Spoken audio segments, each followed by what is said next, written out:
Hi everyone, it's me, Tim, and today I want to talk about violence as the default in AAA RPGs. It's a very specific title because I mean all of this. I'm talking about violence. I'm talking about games that have violence as the default thing. That's what they expect you to do, and I'm only talking about AAA RPGs because this came from a very good, thoughtful, and well-written question by Saber VS7, who asked, "Hi Tim, I'm curious as to if you think games, well, practically speaking, the RPG genre specifically, at the mainstream budget level, I know there's plenty of indies who are trying to be the change you want to see in this regard, will be able to evolve past the paradigm of violence being the default way in which the player interacts with the world." Just so you know, this went on for a long time, his question, because he wanted to clarify it and make sure I knew what he was asking. And I appreciate that. I'm just not going to read the whole thing. I actually had originally written a response to his question, but then I realized I deleted it and I'm like, this really needs a video. It needs a longer response, somewhat nuanced, and very specific. And I want to keep repeating that because I'm talking about violence being, combat. I'm talking about whether or not games treat it as the default, because a lot of games have it, but they don't expect you to do it. And we're talking about AAA RPGs, like big budget RPGs. We're not talking about indies. We're not talking about solo devs. Also, I realize my answers some people aren't going to like because I've gotten pushback on similar answers in the past, but let's see what happens. If you don't feel like watching this, the TLDW is companies make games, and in general products, that people will buy. That's it. It means games that sell the most, and I'm not even talking about review the best, just sell the most, will dictate future games. This is obvious. If you have a company and it's trying to make money, and there's one game type that sells millions of copies and another one that sells 100,000, which one are you going to do if they both take just as much time and money to develop? Kind of obvious, but as a side note, this is why I always tell people, vote with your dollars. And I know people always come back and go, hey, I can't do that. And then they list a bunch of reasons, like it won't matter anyway, or I don't have a choice, or sometimes you're in an environment where the only thing available to buy is this thing that's not that good. I get it. I will say this though, if you think you're just a drop in the bucket, if enough people do this, those drops become a storm and companies will listen. There are products and stores and entire companies that I will not buy from. I don't think they care or even notice, but I do. And it's just one of those things that you have to draw the line somewhere, and everybody draws it in a different spot. And I get it. You have a different financial situation, or you have a different situation about, where you actually live and what is available to you. I get it. But to not draw a line because you think it won't matter is a way to guarantee it won't matter. It's like when people say I don't vote because my one vote won't matter. If once enough people think that way, it matters. So let's go back and talk about the question. Action genres tend to sell very well. So by that I mean action RPGs kind of outsell classic RPGs. Even though both of them have violence, action RPGs are more paced to constantly doing, not turn-based combat, no pauses, no stop to read something, less dialogues, less walls of text, things like that. But by many people, action means violence. The thing you're doing is shooting creatures, shooting people, attacking them, that kind of stuff. Because it's what people seem to want. This translates into sales. It's also easier to market those kind of games. When you watch a trailer and you see people actually doing things, jumping, climbing, shooting, punching, it looks like, whoa, look at all the things you can do in that game. Leonard Barsky and I have had really good laughs over the years when we've tried to market our games, and we wanted to point out, hey, you can do a lot more than just combat in here, because it's hard to show the other things. When we were putting together the Outer Worlds marketing, we had big discussions with the marketing people and the external trailer people that we hired. How do we show that this game has a really good story? How do we show that it has fantastic dialogue? How do you do that in a trailer that may only be 15 or 30 seconds long. I mean, you have to reduce this wonderful narrative that's super creative and nuanced and has a huge arc down to a soundbite. And guess what? It's because most people won't watch more than a few seconds of something. We didn't used to have 15-second commercials when I was a kid. They were always a minute. Then it got reduced to 30 seconds. Now they're 15 seconds. I've seen some stuff done now in YouTube channels, the ones where people hawk stuff, where the internal hawking, I'm not talking when it cuts to a YouTube ad, they're to just mention it really quick, like, oh, and by the way, if you want to see a quiz, go to blah blah site. And they just do it real fast, because if they talk any longer, people will skip. So it's like this because this is how people react to it. You may not like it, you may try to deny it, but enough people react to this thing that companies have to look at this and go, this is what people react to. I won't say they want it, but this is what people buy. This is what keeps people attention focused. So this is what they do. Proof of this is there are lots of games out there that either have no violence at all, or there's no violence that the player can do. Look, I mean, there are so many puzzle games, card games.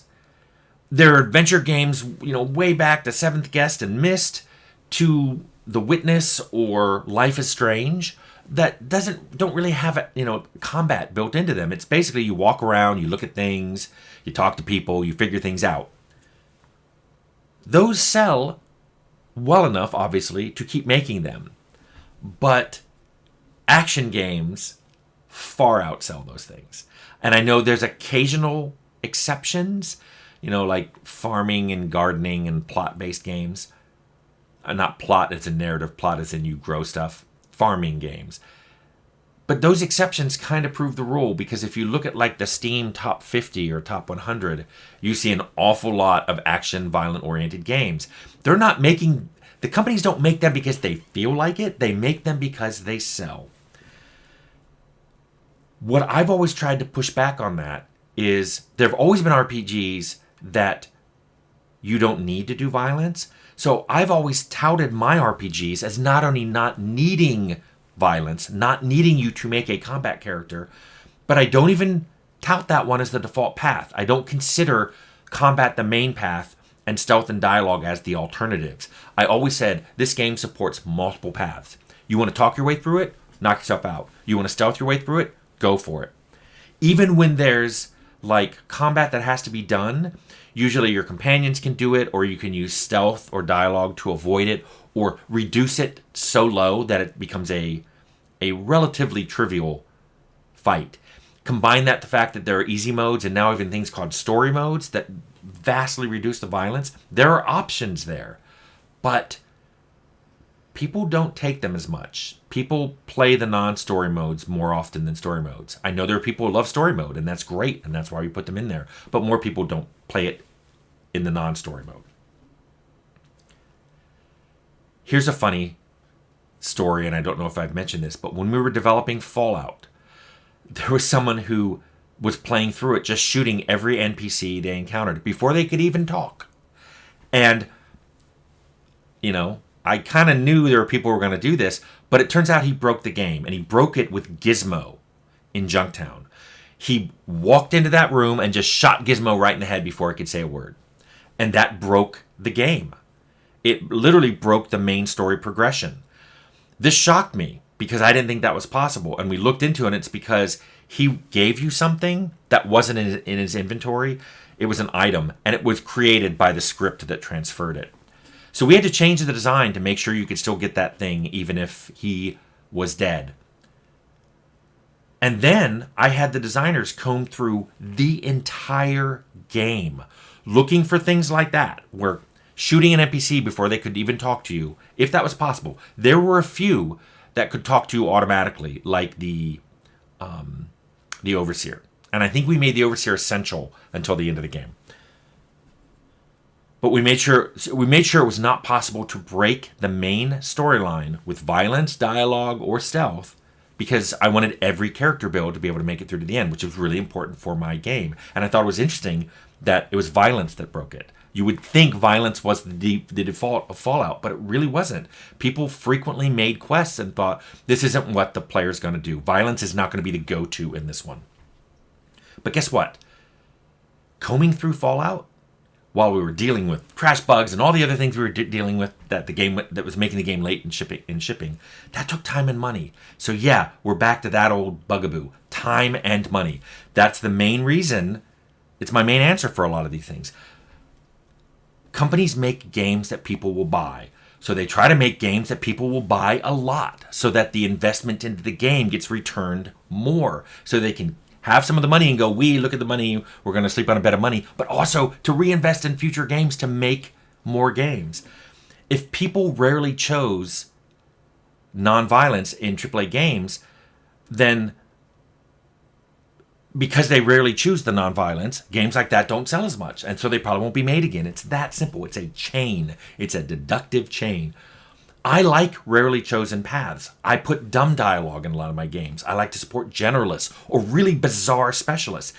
And these are supported in my games. In fact, I played the first low-int full playthrough in Fallout. The character's name was Potato, and I finished the game with Potato and proved that a one intelligence character could finish that game. And it was hard because he didn't get very many skill points, because skill points in Fallout depended on your intelligence. In Arcanum, I played a non-mage, non-tech person. It was just a swordsman. It was just a guy with a sword. I didn't buy any spells, and I didn't buy any of the tech schematics or the tech skills. I tried to keep my magic tech meter on 0.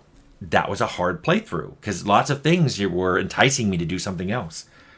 In Temple of Elemental Evil, I've mentioned that I played an all-halfling, all-bard party. All the player characters were halfling bards, and I didn't bring on any companions.